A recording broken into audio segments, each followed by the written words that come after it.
ichki ishlar tizimlarida qizil diplomga bitirsa starshий sanksiya beriladi. Xo'p. Bojxona institutida agar qizilga bitirsa, o'zi xohlagan respublika bo'yicha xohlagan bojxona qo'mitasi ish tanlash imkoniyati beriladi. Sertifikatlarga ega bo'lganlar ichki ishlar organlariga imtihonlarsiz ishga qabul qilinadi. Sertifikat bo'lsa. Albatta. Birinchi kurslar uchun birinchi semestrda 3 ta xodim stipendiyasini oladi, taxminan 1 million yaqin. 1 million oladi. 3 ga bu. Undan uyog'iga o'sib ketavergan sari stipendiya oshib boradi. Eng yuqoridan 1 2 3 4 5 ta o'rindan 5 talasida kim ichida bo'lsa, to'g'ridan to'g'ri ichki akademiyasi ikkinchi kursdan qabul qiladi.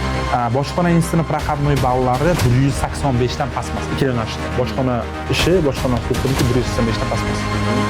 Akademiya bo'yicha bu viloyatlar kesimi bo'yicha taqsimot qilinadi. Grajdanskiy topshirganlar o'rtacha hisobda 100 dan yuqori to'plash kerak. Bilet tortib 20 daqiqa aylanib kamera qarab gapirish kerak. Buni hamma ham qo'ldan kelmaydi. To'g'ri gap.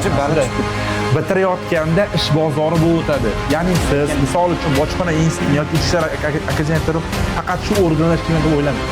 Ish bozori bo'ladi. Boshqa yo'nalishda albatta yuqori tashkilotlar, misol uchun prezident xavfsizligi, davlat xavfsizligi, prokuratura organlari, administratsiya, hattoki ikkinchi savolim, kursantlarning kun tartibi qanaqa o'tadi va ichki intizom tizimi qay darajada qat'iy yo'lga qo'yilgan? Uy berilishi aniq. Misol uchun men juda ham ko'p tanishlarim xodim. Albatta, xodim misol kasal bo'lib qoldi. Agar misol yoki kasal bo'lsa, u go'sht va mutlaqo hamma yo'q. Ikkinchi kursdan yo'nalish tanlayotganingizda, birinchi kursda semestrda olgan bahoyingizga qarab yo'nalish bo'lib beriladi. Oldin o'zlari tanlardi, endi unaqa emas. Ikkalasi poligonlar. Ya'ni 40 kunga umumiy jamiyatdan alohida ajratib olib, poligonga ketishadi. Bu 40 kunlik poligon sizni haqiqiy sinov joyingiz. Misol uchun bu yil nisbat aytaman, bojxona instituti taxminan 100 odam bo'lsa, bojxona ichki ishlar akademiyasida 100 odam oladi. To'g'ri aka, navbatdagi YouTube'dagi podkastimizni chiroyli qilish uchun bitta mavzu tanlaganmiz. Ya'ni Shohruh aka deydi, asosiy maqsadingiz nima deydi? Mana shu tizimga boshladingiz, tayyorlayapsiz. Boshqa mana bor, boshqalar ham bor. Sizning maqsadingiz nima deydi? Shohruh aka, navbatdagi YouTube'dagi podkastimizni chiroyli qilish uchun bitta mavzu tanlaganmiz. Ya'ni bojxona instituti va ichki ishlar akademiyasiga borganingizdagi olgan taassurotlaringiz haqida qisqacha kuzatuvchilarimizga ma'lumot berib o'tsangiz aka. Aha, albatta. Xo'p, biz Qosim School bilan, ya'ni o'sha jamoamiz bilan va qiziqayotgan abituriyentlarimiz bilan Ichki ishlar akademiyasi bojxona institutlariga bordik. Ushbu akademiyalar baribir harbiylashtirilgan tizim bo'lgani uchun ichkaridagi birinchi shunday eshikdan kirib borganingizda aura o'zi bosim bo'ladi. Ya'ni siz davlat oliygohlarida misol ayrimlarida to'g'ridan to'g'ri kirish to'g'rimi? Yo'q, aytib unaqa narsa emas. Eshikdan boshlanadi, aynan harbiyni hayotini his qilasizda. Harbiyni hayoti boshlanadi, mashqdan boshlab his qilib, eshikni pog'onadan boshlab yo'q boshlanadi. Bu yerda aurani sezasiz. Albatta, birinchi dastlabki aynan shu narsa sizda urib beradi, bitta misol uchun qat'iy kelib qo'yganingizni his qilasizda. Ya'ni har qanday odam o'zini shundan yig'ishtirib oladi. To'xta, men qat'iy kelib qoldim, o'zi degan savol bo'ladi. O'zi forma kiygandan ko'rgandan keyin xuddi shunaqa narsa. Xo'p, ikkinchi savolim aka, O'zbekiston Respublikasi Ichki ishlar vazirligi akademiyasi hamda O'zbekiston Respublikasi bojxona instituti asosiy maqsadi, vazifasi nimalardan iborat? Ushbu muassasa boshqa oliy ta'lim maskanlaridan, harbiy oliygohlardan nimasi bilan farq qilar ekan? Birinchisi Ichki ishlar akademiyasini, ya'ni o'sha o'z ko'zim bilan ko'rgan narsalardan bittasi shunday kirib borganingizdagi muhit. Ya'ni asosiy maqsad nima desak, mana biz bilamiz, deylik, xalq bilan hokimiyat o'rtasidagi munosabatlar deb oladigan bo'lsak, jamiyatni birinchi bo'lib muammolariga yechim yoki o'zlarida qanaqa problemlar bo'lsa yechim topadigan joy yoki o'zlari murojaat qiladigan joy hozirgi kunda ichki ishlar organlaridir. Misol tariqasida aytaman, o'g'irlik yoki bo'lmasa talonchilik yoki bo'lmasa aldov, har xil vaziyatlar bor. O'sha vaziyatda birinchi o'rinda ular prokuratura emas yoki xavfsizlik emas yoki boshqa tashkilotlar emas.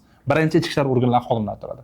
Aynan o'sha xodimlar birinchi ular bilan jamiyatni birinchi pog'onasi, birinchi o'rinda birinchi zina bo'lgani uchun ularga asosiy maqsad jamiyatga xizmat qiladigan, halol, o'zini ishini mutaxassisi va bundan tashqari eng muhimi xalq bilan jamiyatning o'rtasidagi ko'prik vazifasini bajaradigan inson yetishtirib chiqarish maqsad. Ya'ni u yerda shunaqangi bitta narsani bildimki, ana bizda shunaqa tushuncha borki, bilamiz, masalan, ichki ishlar harbiy tashkilotlarda hisob ko'rsak, deylik yuqorisida X yoki boshqa narsa deb olamiz. To'g'ri, albatta.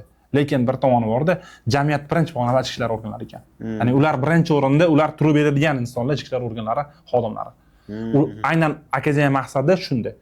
Endi bojxona institutining asosiy maqsadi O'zbekistonda tashqi tomondan kirib keladigan turli xil xavf-xatarlardan asraydigan ya'ni xodimlar tayyorlash. Misol uchun tashqaridan kirib kelayotgan har qanday vaziyatga birinchi bojxona ochtirib beradi. Misol uchun oddiy bitta misol aytaman. Turli xil diniy ekstremistik yod g'oyalardagi adabiyotlar yoki shu bo'yicha dori darmondan tortib giyohvand moddalari jamiyatda tanazzulga yetaklaydigan unsurlarni to'xtatib qo'yadigan bu bojxonachilardir. Chegaradan kiritishda. Shuning uchun ham bojxonachilar, aynan bojxona institutining asosiy maqsadi shunaqangi xodimlarni tayyorlash va O'zbekistonda tashqi tomondan kelayotgan turli xil nima deydi, xavf-xatarlarni oldini olish. Gap yo'q, tushunarli. Xo'p, Shohrubek aka, navbatdagi savollarimiz bor edi. Ushbu akademiya institutlarga qabul jarayonlari qanday bosqichlarda amalga oshiriladi va nomzodlardan qanday asosiy talablar qo'yiladi? Xo'p, ikkalasiniki ham vaqtlari sal farqi bor. Misol uchun, ichki ishlar organlarida 15-noyabrdan boshlab 15-fevralgacha bo'lsa, bojxona institutida 1-fevral, ya'ni umuman olganda 1-yanvar dars sanasidan boshlab 15-mart sanasigacha o'tadi. Ikkalasida ham farqli tomonlari bor, ozgina. Ichki ishlar akademiyasiga qabul jarayoni tumandagi ichki ishlar organlari orqali amalga oshiriladi va bunda kvota soni bojxona institutidan ko'proq. Misol uchun, bu yil nisbat aytaman, bojxona instituti taxminan 100 ta odam olsa, bojxona ichki ishlar akademiyasida 100 odam oladi. Lekin bo'y nisbatlari bir xil. 1.65 ikkalasida ham o'g'il bolalar uchun, qizlar uchun 1.60 va ikkalasida ham to'liq tibbiy sog'lomlik va talab qilinadi. Hattoki yana bir tomoni bor, imtihon fanlarida ham o'xshash jihatlar bor. Misol uchun, huquq asosiy blokda, chet til asosiy blokda, bojxona institutida. Bunda ham xuddi shunaqa. O'xshash jihatlari ko'p va o'qish muddati faqat farqi bor. Bunda bojxona instituti 4 yil, bunda bojxona ichki ishlar akademiyasida bo'lsa 3 yil tashkil qilgan. Gap yo'q, zo'r. Xo'p, navbatdagi savol, 4-savol, Ichki ishlar akademiyasi va bojxona institutida o'quv jarayoni qanday tashkil etilgan? Ko'pchilik kirmoqchi bo'lgan o'quvchilarga shaxsan juda ham qiziq bu narsa, chunki ko'pchilik talabalar kirgandan keyin shu holatga tushgandan keyin, ha, shunaqa ekanda, men bilmagan ekanman, ko'rmagan ekanman degan narsa bo'ladi. Shunaqa holat tug'ilmasligi uchun kursantlar yaratilgan sharoit qanday va bu kursantlarning munosabati qanaqa bo'lyapti hozir? Qanaqa birinchi narsa bu miyani tozalash jarayoni. Bu qanaqa desak, ikkalasida poligon bor. Ya'ni 40 kunga umumiy jamiyatdan alohida ajratib olib, poligonga olib ketishadi. Bu 40 kunlik poligon sizni haqiqiy sinov joyingiz. 40 kun poligondan o'tkazish bo'ldi, yo'q oson. Mana shu 40 kunlik poligonda juda ko'p stoq ketadi. Hatto kirganlar ham qochishga, o'sha aytib o'tganim, qochib ketganlar ham bo'lgan. Ya'ni 40 kunlik poligondan o'tgandan keyin o'qish jarayonlarida ikkalasida ham birinchi kursingizda umumiy fanlar. Misol uchun, davlat oliygohlarini DTS, ya'ni davlat ta'lim standarti bo'yicha bo'lishi kerak bo'lgan fanlarning hammasi mavjud. Faqat bundan tashqari ikkalasida ham birinchi kursdan boshlab mutaxassis fanlar yo'nalishiga qarab qo'shiladi. Ikkinchi, uchinchi, to'rtinchi kurslarda bo'lsa, ya'ni ularda o'zini endi yo'nalish tanlagan yo'nalishlari bo'yicha o'qitiladi. Misol uchun, akademiyamiz, ichki ishlar akademiyamiz yangilik bo'ldi. Bu yildan boshlab yo'nalishlar birinchi kurs umumiy qabul qilinib, ikkinchi kursdan yo'nalish tanlayotganingizda birinchi kursda semestrda olgan bahoyingizga qarab yo'nalish bo'lib beriladi. Oldin o'zlari tanlardi, endi unaqa emas. Endi bilimiga, salohiyatiga, intilishiga qarab yo'nalish bo'lib beradi. Gap yo'q. Bojxona instituti bo'lsa xuddi shunaqa. Ularda biz hatto ko'rganimizda bojxona institutining amaliy dasturiga kirib ko'rdik. U yerda pullarni aslini yoki qalbakisini farqlash usullari amaliyotda ko'rsatib beryapti. Yoki bo'lmasa o'sha itlar bilan ishlash jarayonlari yoki bo'lmasa umumiy o'sha turli xil oqimlardagi yod adabiyotlar, g'oyalar, kitoblar, umumiy hamma narsa mavjud. Ular ko'proq ikkalasidan akademik narsa tushuncha to'g'ri qabul qilishni so'raymiz. Bunda amaliy darslar ko'proq bo'ladi. Ya'ni siz nazariy jihatdan o'zingizda O'zbekiston qonunchiligini to'liq o'rganasiz, lekin bor o'sha amaliyotda ko'proq bo'lar ekan. Misol, ikkalasida ham shu narsani ko'rdim. Gap yo'q. Endi navbatdagi savolimiz, ushbu akademiyalarda bitirib chiqqan o'quvchilarga qanaqa imtiyozlar, shart-sharoitlar bo'ladi? Uni farzandlariga qanaqa imkoniyatlar bo'lishi mumkin? O'ziga qanaqa imkoniyat beriladi? Birinchi o'rinda ikkalasidan litsenziyya. Naqd bu narsa, 100%. Endi ichki ishlar tizimlarida qizil diplomga bitirsa starshий sanksiya beriladi. Xo'p. Bojxona institutida agar qizilga bitirsa, o'zi xohlagan respublika bo'yicha xohlagan bojxona qo'mitasi ish tanlash imkoniyati beriladi. Qizilga bitirsa. Bundan tashqari ikkalasida ham bitirgandan keyin yaxshigina oilasini bemalol boqa olish uchun maosh beriladi bu narsa. Ichki ishlar organlarida akademiya bitirganda eslab qo'yinglar, boshqa harbiy tashkilot o'xshab boshqa viloyatga jo'natilmaydi. Ular o'zini tumanida ishlaydi. Misol uchun deylik, bitta bola bitiryapti, misol uchun Farg'ona shahridan bitirdi desa, misol uchun Farg'ona shahriga qo'shni bo'lgan tumanlarda ishlaydi. Misol uchun shunaqa tarzda. Bojxona yo'nalishlarida bo'lsa sal uzoqroq bo'lishi mumkin. Endi o'ziga qanaqa ko'tarib bo'lsak, masalan, qayerga yuborilsa, uzoqroq joyga yuborilsa, yashash joyiga oiladan tashqari yashash joyiga, misol uchun agar bojxonachilar tomonidan qurilgan uylar bo'lsa, o'sha uylarga jo'natiladi. Agar bo'lmasa, ularga turadigan kvartirasini miqdorini qanaqadir foiz to'lab beriladi. Bundan tashqari, o'zini eng zo'r narsa baribir oilasiga suyanchiqda bu narsa kelajakda farzandlariga harbiyning ligotasi berilishi, o'qishga kirishda yoki bo'lmasa bitta narsasi bor, mana tibbiy ko'riklardan o'tayotganda ular ichki ishlar, masalan, gospitalida yoki bojxonachilarda, umuman harbiy tashkilotlar gospitallarida ularga dastlabki o'sha tibbiyot jarayonlari yoki davolanishlar mutlaqat ekan. Shu tomoni ham bor. Misol uchun xodim borsa bo'ladi. Albatta, xodim misol kasal bo'lib qoldi. Agar misol uchun yotib tug'ilgan kasal bo'lsa, u gospitalga yotqiziladi va mutlaqat ekan. Hamma yo'q. Operatsiya jarayonlarigacha hatto kerak bo'lsa ekandir. Va bir narsani aytib o'tishim kerak. Meditsina tizimlarida harbiy ancha yuqori darajada. Misol uchun solishtirsak, hozir deylik, bizni hozir 2026-yil texnologiyalari bo'yicha davlat gospitallarida jihozlangan bo'lsa, harbiy gospital taxminan 2030-2035-yillarda albatta meditsinasi ancha oldinda yuribdi. Va bu narsa yaxshi tomoni albatta zo'r narsa. Gap yo'q. Eshitishimga qaraganda harbiy sohada ishlovchilarga uy tomonlama, agar masofat uzoqroq ishlaydiganmiz, qo'shimcha oylik, primiya degan narsalar bor. Bu sohada vakillar ishlaydiganlarga ham beriladi? Albatta. Masalan, ikkala organda ham muddat bor, uy beriladi. Pensiyaga chiqish darajasi qanaqa bo'ladi? Daraja misol uchun 17-20 ming atrofida ishlash jarayonlari bo'ladigan bo'lsa, bir narsa aytib o'taman sizlarga, uy berilishi aniq. Misol uchun men juda ham ko'p tanishlarim, masalan, endi deylik, misol uyga agar rozi bo'lmasdan o'zi boshqa uy topsa, misol uy topsa, qanaqadir katta miqdor foizi davlat tomonidan olib beriladi.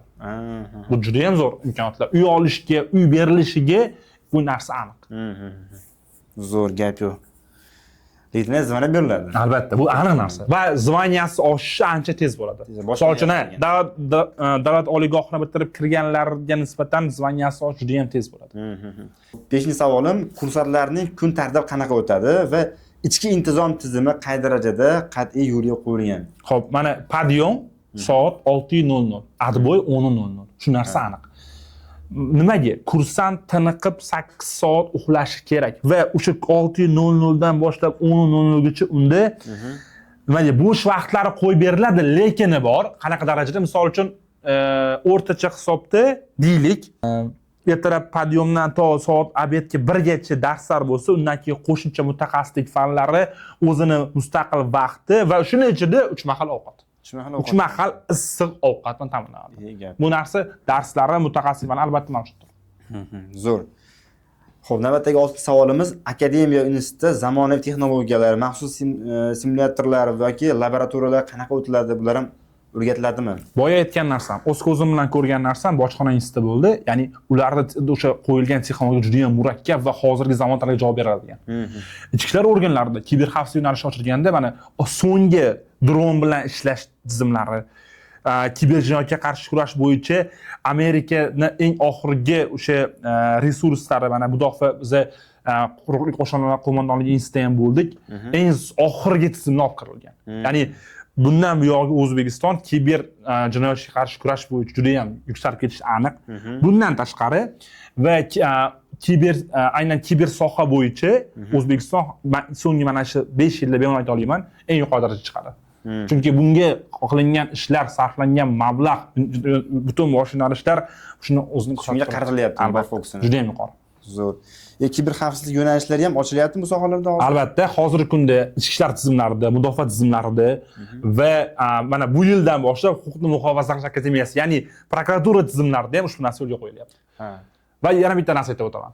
Ishga kirishda mana yaqinda shu qaror qabul qilindi, million dasturchi degan tizim. Aynan shu million dasturchining qaysi sohalarida sertifikatlarga ega bo'lganlar ichki ishlar organlariga imtihonlarsiz ishga qabul qilinadi. Sertifikati bo'lsa. Albatta. O'zini o'sha qaysi sohalarda vazirimiz tomonidan e'lon qilinadi va shuni egalib bo'lsa bo'ldi. U hech qanday imtihon oshirmaydi.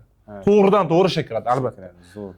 Kiber xavfsizlik hozir tizimi, misol uchun, har bir viloyatlarimizda, shaharlarda, tumanlar aro qo'yilib chiqildi. Ya'ni hozir chunki juda ham ko'paygan kiber jinoyatchilik. Ya'ni misol yaqinda mana hozir hamma chiqib ketgan narsa 15 ming odamda chiqib ketganligi bunga yaqqol misol. Ya'ni bu soha endi bundan ham kuchayadi, to'xtamaydi endi. Endi ko'z ochildi xodimlar. Albatta. Zo'r.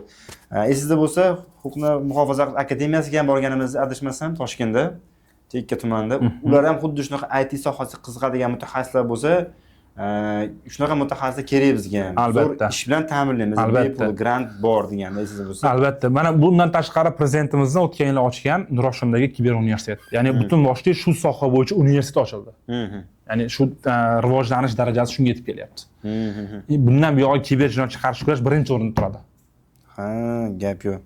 Xo'p. Navbatdagi savolim shunday iboratki, Ichki ishlar akademiyasi hamda boshqa institut kursantlari uchun yaratilgan yashash, ovqatlanish sharoitlari, sport, tibbiy xizmat, yana qo'shimcha sharoitlar haqida aytib bera olasizmi? Yashash sharoitlari. Xo'p, demak, birinchi narsa aytib o'tishimiz kerak, davlat o'zini o'rnidan tashlab qo'ymaydigan gap bor. Biz eshitganmiz, gapda. Doim podдержка qiladi. Ya'ni qarang. 3 mahal ovqati naqd, tekin, birinchisi. Yotoqxona tekin. Yotoqxonaga kirganimizda og'zimiz ochilib qoldi.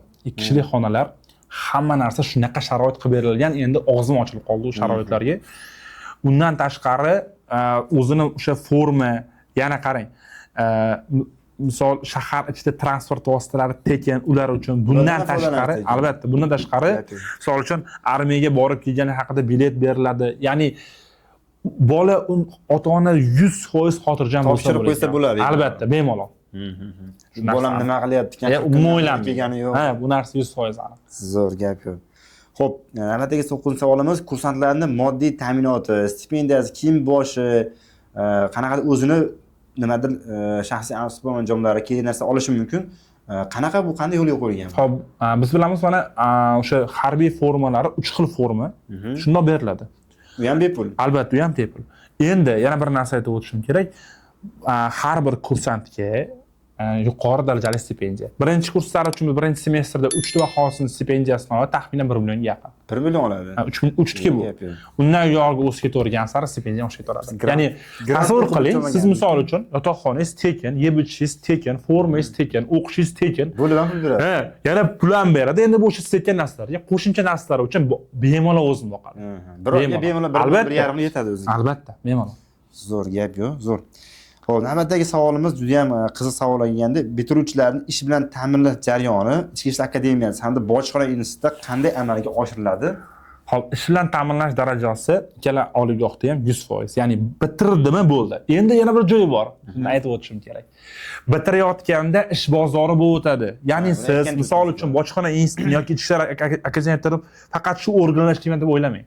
Ish bozori bo'ladi. Boshqa yo'nalishda albatta yuqori tashkilotlar, misol uchun prezident xavfsizligi, davlat xavfsizligi, prokuratura organlari, administratsiya hattoki shu darajaga yetishganki, ular o'sha zahot, ana bizda 3 yil ishlayverish majbur degan tushuncha bor-ku. Yo'q. Agar siz u tashkilotdan olib ketsa, ketdi ham o'taveradi. Albatta. Gap yo'q.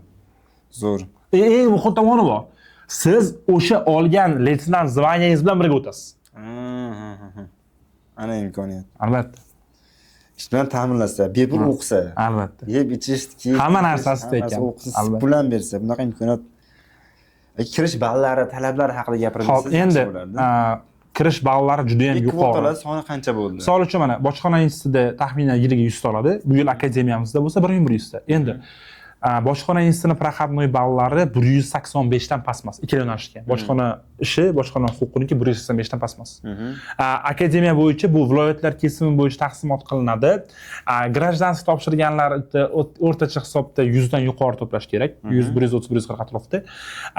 Endi harbiy litseylarga sal pastroq, 90, 100 atrofida bo'ladi. Endi ko'pchilik savol beradi. Shohruh aka, nega ishlar akademiyasi past, boshqalarning yuqori deydi. Hop. Shu joyda javob berib o'taman. Qaranglar. Buni baholash mezoni 6 ta fandan iboratda. Bayon, chet tili, jismoniy tarbiya.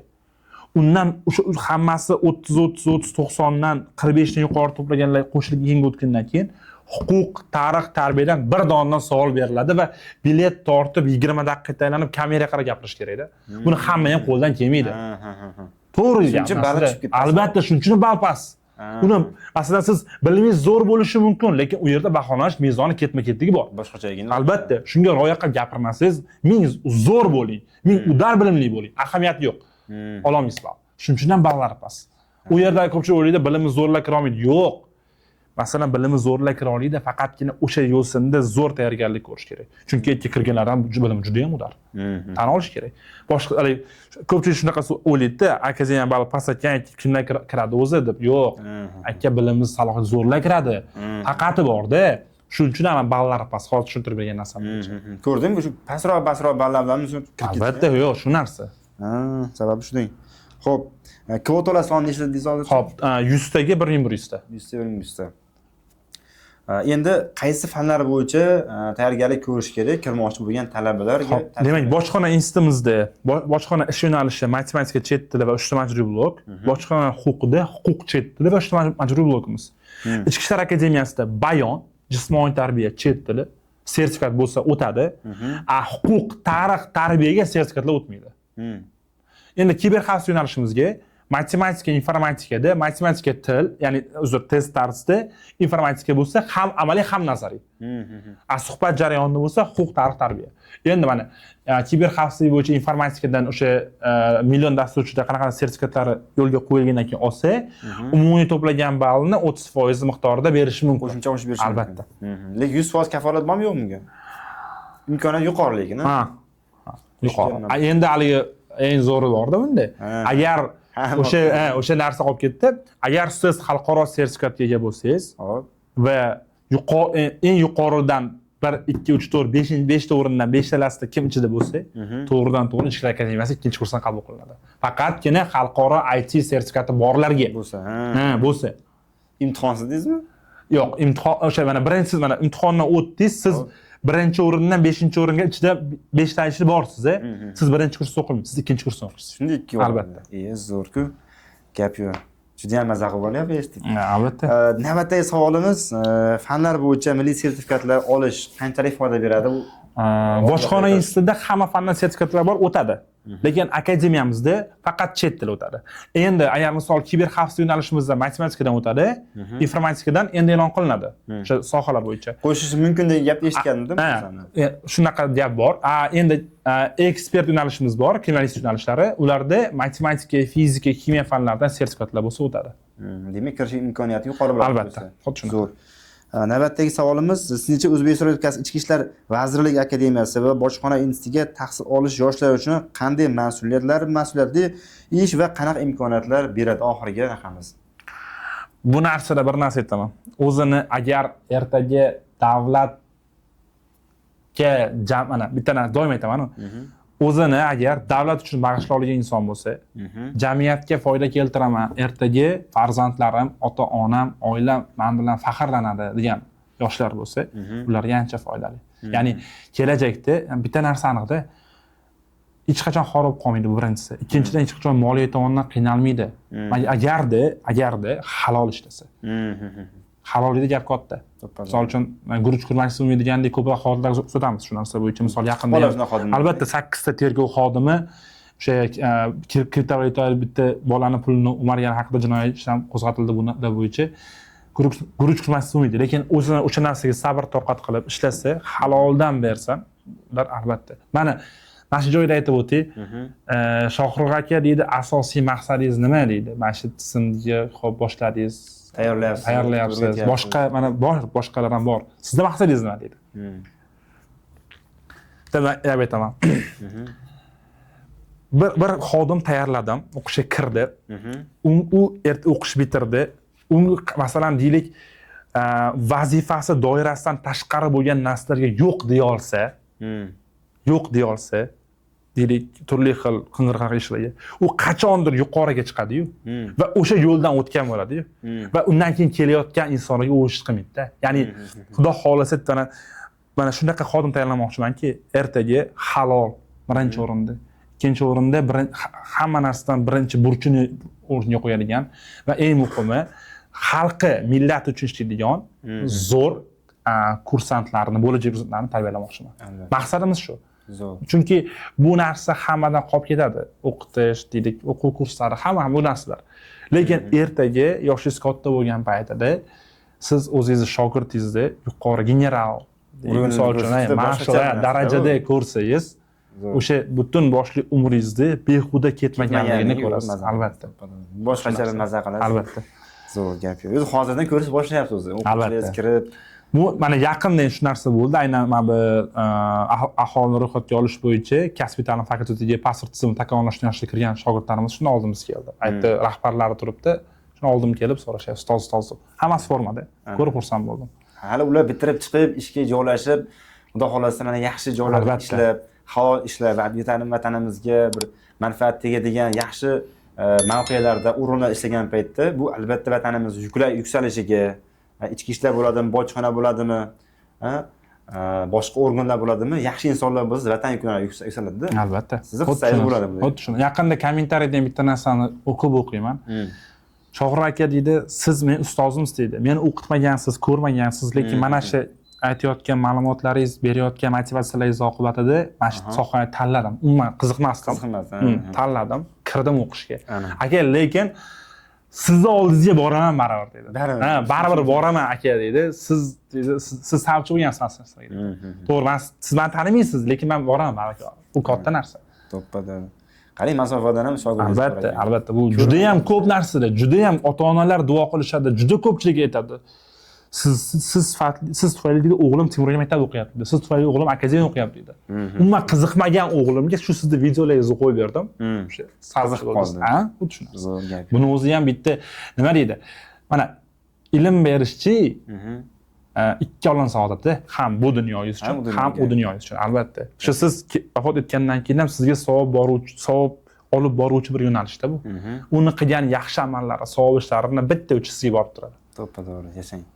Xo'p, oxirgi savolimiz Shohruxbek aka, ushbu oliygohlarga, harbiy oliygohlarga va boshqa oliygohlarga tayyorlayapsiz. Necha yoshdan tayyorgarlikda boshlash tavsiya etiladi va kirish ehtimoli juda ham yuqori bo'ladi tayyorgarlikka. Va hozirgi holatda mana Coffee School ochgansiz, xususiy maktabingiz ham onlayn ham, offlayn ham, onlayn tarzda ham boshlayapsiz. Masofadan keladiganlarga qanaqa imkoniyatda qilib bera olasiz va yotoqxona rejimlaringiz ochilgan, qanaqa imkoniyatda qilib bera olasiz? Birinchisi, mana bizda Temurbeklar maktablari, harbiy litseylari uchun 8-sinfdan olaman. Harbiy oliygohlar uchun eng kami 9-sinfda yarmida olaman. Nimaga? Savol. Chunki biz bitta yangi tizim qildik.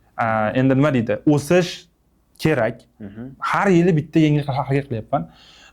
Bu yildan boshlab biz kelgan abituriyentlarni har yili avgust-sentyabr oylarida tibbiy ko'rikdan o'tkaziladi. Tibbiy ko'rikdan o'tkaziladi. Nimaga? Mana yana bu yil ham shunaqa voqealar bo'lyaptiki, bo'yidan, nimadirdan yiqilyapti. Ko'p narsada bilimiz zo'r, sertifikat olgan. Albatta.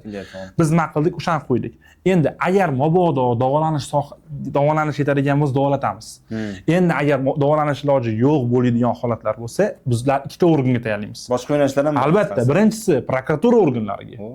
Ikkinchisi iqtisodiy jinoyatlarga qarshi kurash departamenti yoki bo'lmasa shunga yaqin sohalarga tayyorlab. Bu ham zo'r sohalar. Albatta. Xudo xolisa shuni niyat qildik. Endi tayyorlov tizimlari, masofaviy tizimlarga biz o'sha hamma sohamizni masofaviy tizimga qo'ydik. Hozircha matematika, fizika fanlarida sal muammolarimiz bor. Qolgan hamma tizimlar qo'yildi yo'lga. Informatika, kiber xavfsizlik bo'yicha amaliy nazariy desa hammasi qo'yildi. Endi kazarma maktabimiz bo'yicha aytadigan bo'lsam, viloyatdan kelayotgan abituriyentni ota-onasi yuboradi. Mana o'sha biz videoni qo'ydik. Shuni ochib berdik. Kazarma maktabimizda xudo xolisa shunaqangi tizim qo'yildiki, bolani ertalab soat 6:00 dan kechki soat 11:00 gacha to'liq band qildik. Faqat kunda shu ovqatlanishdan tashqari o'zi 2 soat vaqt beriladi, erkin vaqti. Bunda ham nima qildik? Badiiy kitoblar yoki o'yin kulgi yoki sport musobaqalari tashkillashtirmoqdamiz. Zo'r gap. Shuni shart qo'ydik. Yashang. Demak, hozirgi holatda sizga 8-9-sinf o'quvchilariga ota-onalari aloqa qilsa, albatta. Harbiy oliygohlar bo'yicha maslahatlar bersa bo'ladi. Albatta. Xuddi shu narsa rejim qo'yildi. Gap Shohrubek aka bo'lmasa pastda raqamlar qoldirish kabi. Albatta, bemalol murojaat qilishlari mumkin. Ushbu raqamga motorga yetdi ishlaydi. Xudo xolasa, agar mayli sharoit bo'lmasa ham o'zlarida qanaqadir savollar bo'lsa, albatta, masalan, tushunmovchiliklar bo'lsa yoki muammolar bo'lsa, bemalol qo'limdan kelgan barcha egallagan bilimim bo'yicha maslahatlar, tavsiyalar albatta beraman. O'zi kuzatib boraman, kommentariyada bitta yozibdi. Aka, siz o'zi juda uzoqdanmiz. Prosta telefon qilsak ham birdan ham ma'lumot olib berasiz. Lekin oldingizga kelmagan, ko'rmagan. Albatta. Qo'limdan kelgancha. Bu chunki doim aytaman, ilmni egasi yo'q. Sizdagi masalan bu ilm sizniki emas. Siz ilmni egasi emassiz. Shuning uchun anu faqat menda bo'lish kerak degan tushuncha bo'lish kerak emas-da. Ulash kerak. Bu aytayman, o'tib ketadigan narsa. To'ppa-to'g'ri. Mana shu o'tib ketadigan narsaga yopishib olish kerak emas-da. Qo'limizdan kelgancha berishga harakat qilamiz. Zo'r, gap yo'q.